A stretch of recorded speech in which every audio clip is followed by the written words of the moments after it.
Hello everyone, my name is Chef MANPREET DHODY and today I'm here at this beautiful Tastemade kitchen to have fun recreating some Indian mithais for you.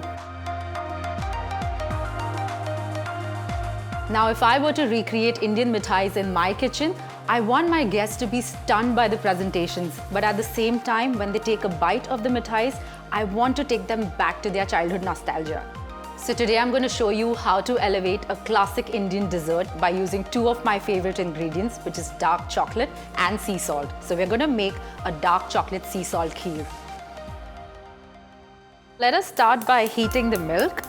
We're using some full fat milk because we want a rich and creamy texture of the kheer.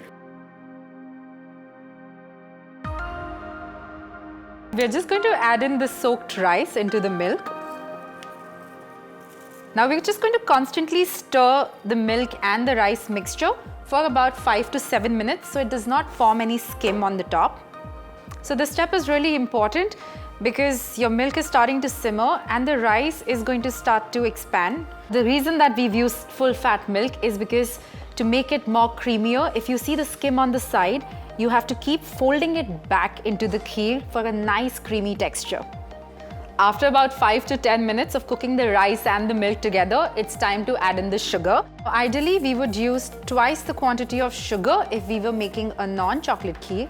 But because we are already using some chocolate, we're going to cut down on the sugar in this recipe. Just allow the kheer to simmer for about 20 more minutes. Now I'm just going to lower the heat and pour in the ganache. Now make sure that you are just simmering and the heat is not high or else your ganache is going to start to burn. Now we're going to cook this on very, very low heat for about 5 to 7 minutes and turn off the flame.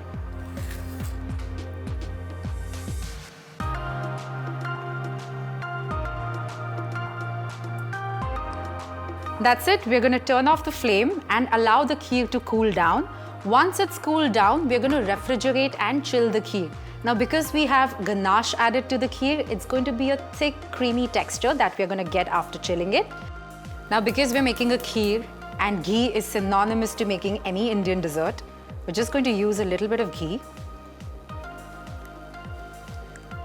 Now first we're going to add all the whole nuts. So I'm going ahead with some pistachios. You can add in a little bit of cashews, some whole walnuts. We're just going to slightly toss them in ghee. Once they start to turn light golden brown in color, we will fold in some broken pistachios and some broken walnuts. The reason we do this is because if we add in the broken bits first, it's going to start to burn. But at the same time, we want a blend of the beautiful toastiness of the nuts and the texture from the broken nuts. That's it.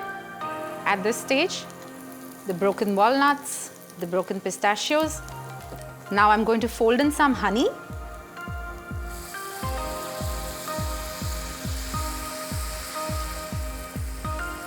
That's it, and turn the flame off. Once the honey has coated all the nuts, we're going to add in the sea salt.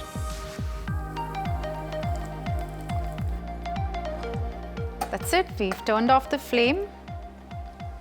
We're just going to place the nuts onto a platter. Just make sure you separate them so that it's easier to scoop them out later. Just going to sprinkle some sea salt. Now we're just going to add the gold bark on top of the nuts. Just peel off the paper. Slightly with the knife, I'm just going to tap it and break the bark. We've reached the final and the best part of the dessert. All our components are ready. We've got the gold bark coated nuts here. We've got the kheer, which is nice and chilled, and we're going to begin to layer our dessert. The whole idea is to present this dessert in a nice modernish Indian manner. Finally, fold in the kheer.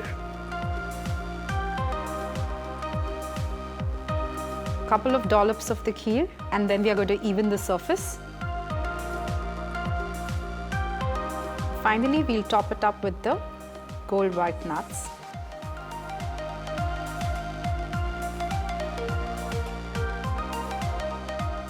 So here you go, this is my take on the classic Indian kheer by adding some luxurious ingredients like your dark chocolate, sea salt and gold bar coated nuts.